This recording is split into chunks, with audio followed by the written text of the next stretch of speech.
Hoy nos metemos de lleno en una pregunta que es clave. ¿Cómo aprenden realmente los niños y niñas en nuestros territorios amazónicos y andinos? Ser docente de educación intercultural bilingüe, o EIB, es mucho más que enseñar.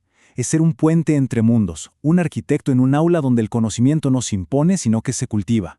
Vamos a ver cómo las teorías del aprendizaje nos dan herramientas para acompañar mejor este increíble proceso.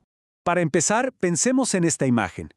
En una comunidad quechua, un maestro sale con sus estudiantes a mirar el cielo, les señala las Pléyades y les explica: cuando las cutos se ven chiquitas es señal de que habrá poca lluvia. Lo que está pasando ahí es un aprendizaje profundísimo, que conecta el cielo con la cosecha, con la vida. Y esto nos deja algo bien claro, ¿no? El aprendizaje es algo natural, algo ancestral que ya existe, mucho antes de que suene la campana de la escuela. Y esa es justamente la gran pregunta que nos va a guiar. Si los niños y niñas ya llegan a la escuela con un montón de saberes, con su propia forma de entender el mundo, nuestro rol no puede ser empezar de cero, como si no trajeran nada. Se trata más bien de ser mediadores, de ser guías en un viaje que en realidad ya comenzó. Bueno, ahora sí, entremos en materia. Para entender por qué el enfoque que usamos hoy es tan valioso, primero tenemos que echar un vistazo a los mapas que se usaron antes, esas teorías que intentaron explicar el aprendizaje, pero que se quedaron cortas, sobre todo en contextos tan diversos culturalmente como los nuestros. Por muchísimo tiempo, la teoría que mandaba era el conductismo. Esta idea veía al estudiante como alguien pasivo, casi como si fuera arcilla que había que moldear con premios y castigos. Ahora, pensemos qué significaba esto para un niño o una niña indígena. Era un modelo terrible, porque ignoraba por completo su cultura, su idioma, su forma de pensar. Básicamente intentaba entrenarlo para que respondiera a cosas que no tenían nada que ver con su realidad. Luego vino un cambio importante: la revolución cognitiva. Y fue un gran paso, claro que sí. Por fin se empezó a hablar de lo que pasaba dentro de la cabeza, de la memoria, de la atención. La metáfora era que la mente es como una computadora. ¿Pero cuál era la falla?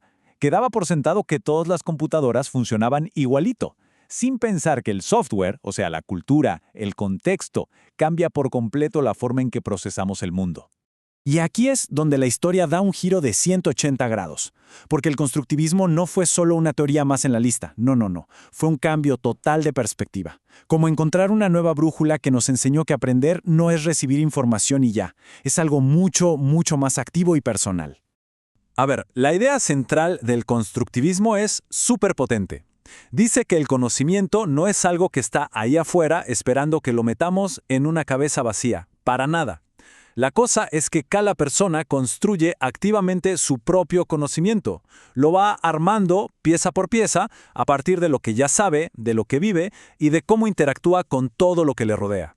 Y miren, este cuadro lo deja clarísimo. Fíjense en el rol del estudiante. Pasamos de un receptor pasivo, que solo recibe, a un procesador, que ya hace algo más, hasta llegar a un constructor protagonista. Es el viaje de un personaje que pasa de ser un extra a convertirse en el héroe de su propia historia de aprendizaje. Pasemos ahora a los dos gigantes que pusieron los cimientos de esta revolución, Jean Piaget y Lev Vygotsky. Y aunque cada uno lo veía desde un ángulo un poquito distinto, los dos estaban de acuerdo en lo más importante. El conocimiento se construye, no se recibe pasivamente. Para que nos quede bien claro contra qué se rebelaban estas ideas, esta frase de Paulo Freire es demoledora.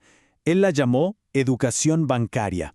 Esa idea de que el maestro deposita conocimiento en los alumnos como si fuera un banco. Bueno, el constructivismo es todo lo contrario. Es decir, la mente no es una cuenta de ahorros que hay que llenar, es un taller donde se construyen cosas. Ok, hablemos de Piaget. Para él, esto de construir conocimiento era un viaje más bien interno, personal. Él decía que desde que nacemos vamos creando esquemas. Pensemos en ellos como nuestros mapas mentales, las cajitas donde vamos organizando todo para poder entender el mundo. Y ojo, no son una foto exacta de la realidad, sino la interpretación que nosotros hacemos. Y la pregunta es: ¿cómo cambian o crecen esos mapas mentales? Bueno, Piaget hablaba de dos procesos. Primero está la asimilación. Imaginen un niño que solo conoce gallinas. Ve un pato y dice: ¡ah, una gallina que nada! O sea, lo mete en la cajita que ya tenía. Pero luego se da cuenta de que algo no cuadra. El pico es distinto, las patas también, y ahí es cuando ocurre la acomodación. Tiene que crear una cajita nueva, la de los patos. Ese momento de desequilibrio, de reajustar lo que uno cree, ahí es donde ocurre el aprendizaje de verdad. Bien, si Piaget nos pintaba al niño como un pequeño científico explorando el mundo por su cuenta, llega Vygotsky y dice, un momento, ese científico nunca está solo. Para él, la clave de todo es lo social. Aprender es algo que hacemos con otros. Primero lo aprendemos afuera, interactuando en nuestra comunidad, y solo después ese conocimiento se vuelve nuestro, lo interiorizamos. Y aquí es donde las ideas de Vygotsky cobran una vida increíble, especialmente en la EIB. Conceptos que suenan complicados como la zona de desarrollo próximo, en realidad es algo que se ve todos los días. Es simplemente la distancia entre lo que alguien puede hacer solo y lo que puede lograr con ayuda. El ejemplo es perfecto. Un niño no aprende a identificar las huellas de los animales en un libro. Aprende caminando por el monte con su abuelo, con un sabio de su comunidad que le va mostrando. Esa persona es su andamiaje, el apoyo que necesita para construir ese saber. Bueno, ya vimos bastante teoría. ¿Qué tal si lo bajamos a tierra? Vamos a ver cómo se ve todo esto en acción, en el día a día, con un caso real que pasó en una escuelita multigrado en la selva central de Perú. Imaginen la escena. La maestra Rosario escribe en la pizarra 3 por 4 es igual a 12. Ahí está Kimirak, un niño de 9 años mirando eso con cara de ¿y esto qué es? Lo curioso es que Kimirak sabe mucho de matemáticas prácticas. Su abuelo le enseñó a calcular cuántas plantas de yuca necesita sembrar. El problema no es el concepto, es el símbolo. Esa X no significa nada en su mundo, está totalmente desconectada de su vida. Y aquí es donde una maestra que entiende el constructivismo brilla. Rosario se da cuenta de que Kimirak está perdido. ¿Y qué hace? No insiste con la pizarra. Hace algo genial. Se olvida del salón, sale y se lo lleva a la chacra de la escuela. Y ahí, con las plantas de verdad, le plantea el problema de otra forma. Mira Kimirak, si ponemos 3 hileras y en cada hilera ponemos 4 plantas de yuca, ¿cuántas plantas tenemos? Y ahí está, el momento del clic. De repente, el número 12, que era solo un dibujo abstracto en la pizarra, se convierte en algo real, algo que se puede ver y contar. Las plantas de yuca. El saber matemático universal se acaba de anclar en el saber local de Kimirak. Él no memorizó una respuesta, él construyó el significado. Y este ejemplo nos lleva al corazón del asunto. Queda claro que el constructivismo no es solo una teoría pedagógica interesante o una opción más.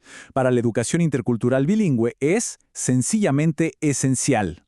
¿Y por qué? Porque valida todos los conocimientos que los chicos y chicas ya traen de su casa y de su comunidad. Los pone en el centro. Transforma al estudiante en el verdadero protagonista y al docente en una especie de tejedor de mundos. Alguien que conecta lo que dice el currículo con la experiencia de vida. Y algo fundamental, nos enseña que la confusión, como la de Kimirak, no es un fracaso. Al contrario, es el punto de partida perfecto para un aprendizaje de verdad. Entonces cerramos con esta pregunta que es clave.